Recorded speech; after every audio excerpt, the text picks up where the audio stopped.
هلا مرحبا بكم في قناة إفادة. اليوم إن شاء الله الرحمن الرحيم غادي نشوفوا مع بعضياتنا غادي نديرو لا tarte aux fraises. Bienvenue sur ma chaîne TV Ifada. Aujourd'hui on va faire ensemble la tarte aux fraises. Ce qui engendre, c'est qu'on va préparer aussi la crème pâtissier. Suivez-nous. Et après, en fait, je me suis trompée un petit peu et ça a été un petit peu la cata à la fin. المهم غادي تتابعونا ان شاء الله الرحمن الرحيم باش تشوفوا الطريقه كيفاش درت لا طاقه فريز. وانني كنعتذر منكم لانني وقع لي واحد الخطا كبير اللي انا درته انا براسي. المهم تابعونا لاخر الفيديو وغادي تشوفوا ان شاء الله الرحمن الرحيم شنو هي.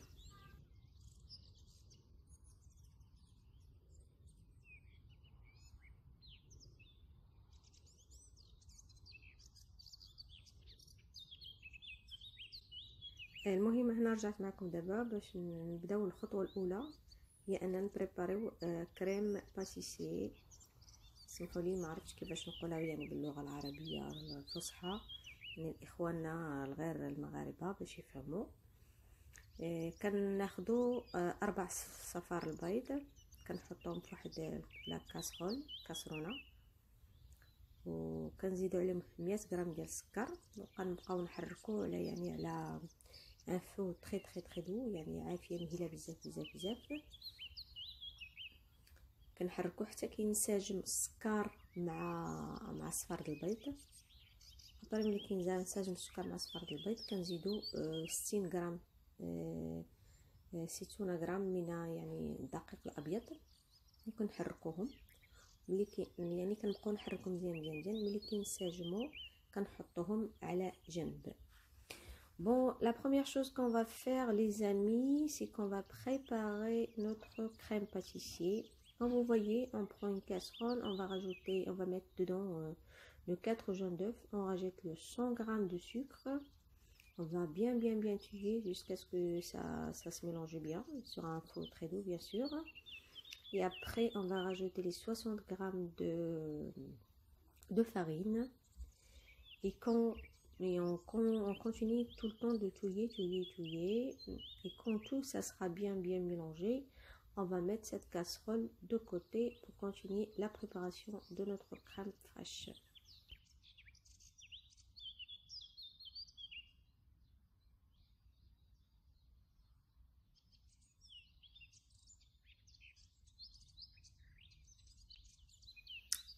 ودابا غادي نبداو يعني المرحله الثانيه في تهيئ الكريم باسيسي.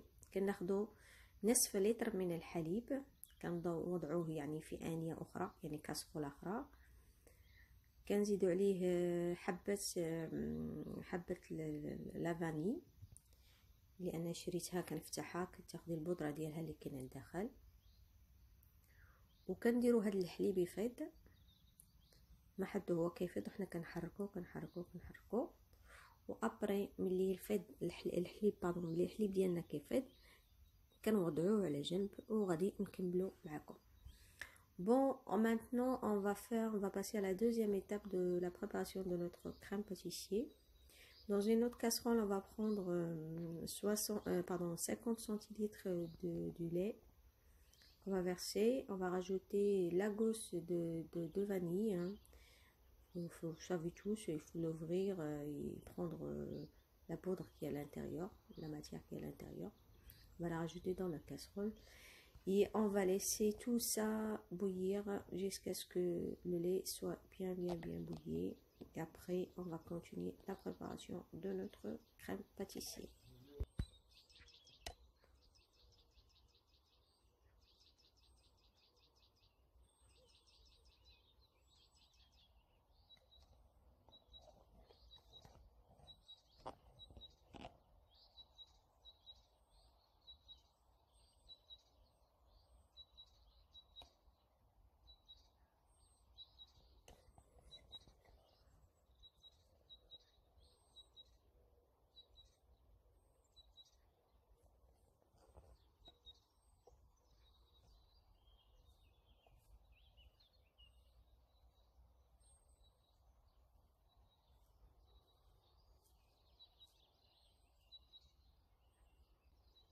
المهم دابا يعني من حد الحليب ديالنا سير تيطيب، غادي نهتموا بلا بات ديالنا. غادي نديروها في واحد الانيه وندخلوها للفرن على درجه 180 درجه لمده 15 دقيقه. وهنا فين كيتبان لكم لا كاتاستروف، لان ما رديتش ليها البال، لانني انا كنت يعني ملي مشيت تقديت انني كنت متاكده 100% بانني خديت لاباط بريزي، يعني العجينه المكسره. انا كنت متاكده 100%. ملي جيت انا ما رديتش البال، حتى ملي كنت كنصور معكم الاول ديال الفيديو راكم غتشوفوا انني ما رديتش البال، لانني مأكده من راسي. المهم سمحوا لي لا تابعتوني، غادي تشوفوا في الاخر كيفاش جات يعني لا تارت فريز ديالنا، يعني التورته بالفراوله. غادي تشوفوا في الاخر كيفاش جات. Bon les amis, quand je vous avais dit, l'erreur elle est là. J'ai pas vu venir. J'étais sûre en faisant les courses que j'avais pris de la pâte brisée. Ce que je suis en train de manipuler là, j'étais sûre et certain que c'est de la pâte brisée. Mais bon, après, je comprenais pas du tout que à la fin vous allez voir que c'était une catastrophe. طبيعة الحال يعني نقطعوا العجينه، يعني كندير يعني كاع يعني المراحل اللي كنديرهم ملي كنكون صايب لا طارت. نقطعوا الفائض ديال العجينه وكنشدوا واحد ان كوردون وكنثقبوا العجينه باش ملي طيب ما تنفخش لينا. Bon, comme vous voyez, on va couper le surplus de la pâte et on va, avec un cordon, on va venir faire de petits trous dans la pâte. Comme ça, quand il va cuire, il ne va pas gonfler.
والان من بعد يعني ما الحليب ديالنا فاد، غادي نكملوا التهيئ ديال الكريم لا باتيسري ديالنا. كنشدو يعني البريباراسيون اللي درناها الاول اللي هو 4 صفار البيض مع السكر مع الطحين، وكنزيدوا عليها الحليب. كنشعلوا بعدا شويه، يعني نشعلوا البوطه ديالنا على عافيه دائما مهيله، وكنزيدوا عليها الحليب. نزيدوا بعدا واحد القبصه ديال الملح، ما نساوش قبيصه ديال الملح، ونزيدوا عليها الحليب بشويه بشويه ونبقاو نحركوا. خصنا ضروري هاد ليطاب راها ضروريه، يعني مهمه انك ما تقطعش تحرك، كتبقى تحرك تحرك تحرك تحرك حتى كتجمع لك لا كريمه. ملي كتشوفها ولات ثقيله، ملي كتشوفها ولات ثقيله كديرها في واحد صافي، كتطفي عليها وكديريها في واحد الانيه وزجاجيه ولا كيما عندك، وتغطيها بواحد الورق ديال يعني ديال كما كتشوفوا ورق ديال السلوفان، وكتخليها ترتاح. Bon les amis, maintenant on va finir la préparation de notre crème pâtissier. On prend la première préparation qui est le 4 jaunes d'œufs, le 100 g de sucre et 60 g de farine. On va venir rajouter le 50 g du lait qu'on a fait bouillir avec une gousse de vanille. On va la rajouter sur cette préparation et on va touiller. On va rajouter petit à petit, on va touiller, touiller, touiller. Faut pas s'arrêter de touiller, sinon la préparation il va cramer, il va devenir un petit peu cailleux. fait bien mélanger jusqu'à ce que la préparation soit bien épaisse. Après, on peut le mettre dans un récipient en verre et on va venir la couvrir avec un film plastifié le temps que ça refroidit un petit peu et après on va faire présenter notre tarte aux fraises et vous allez voir que je me suis trompée, voilà.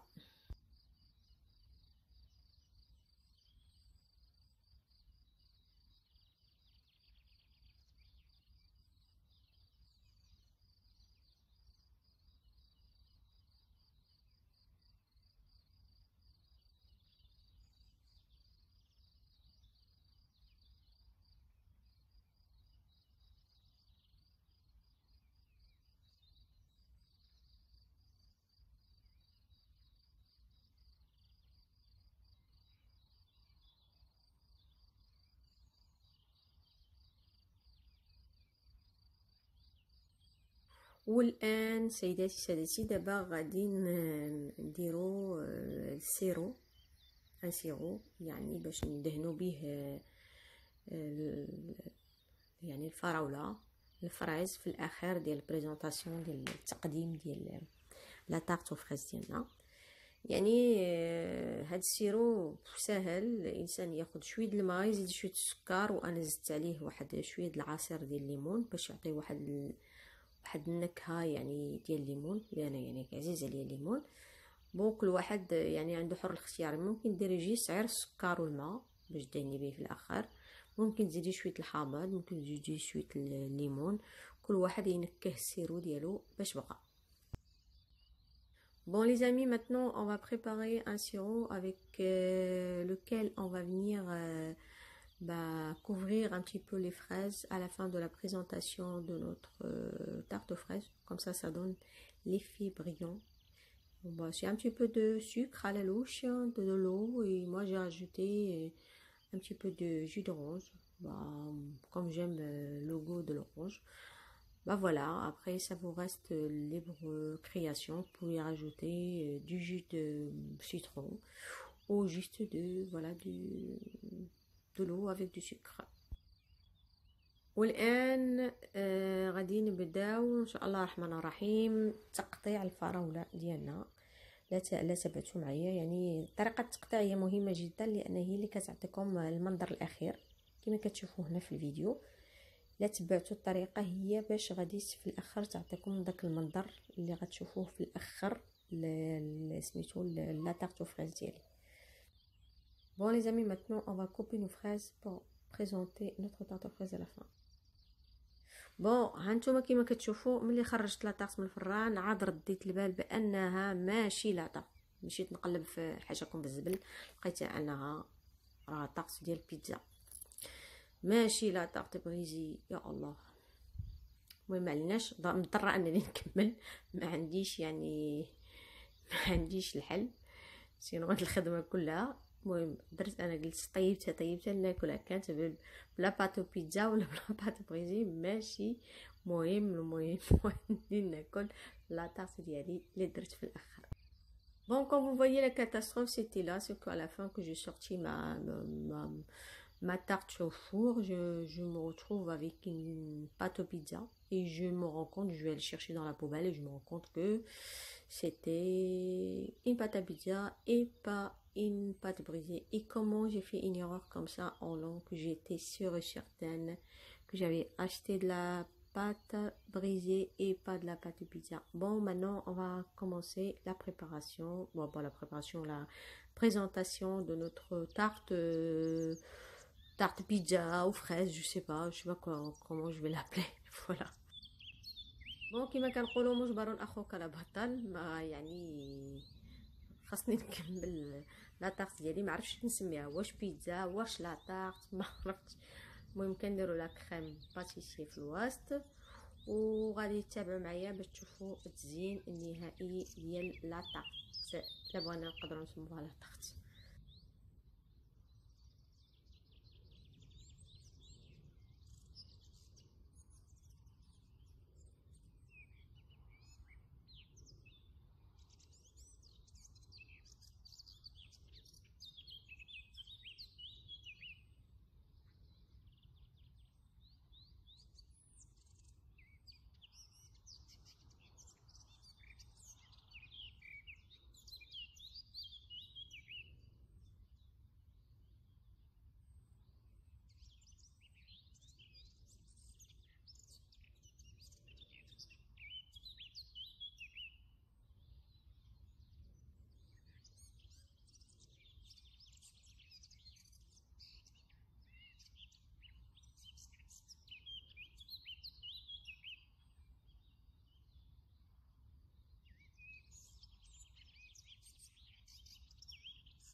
المهم في الاخير راني لقيت العجينه المكسره، لقيتها في الثلاجه، يعني راني ما خطاتش.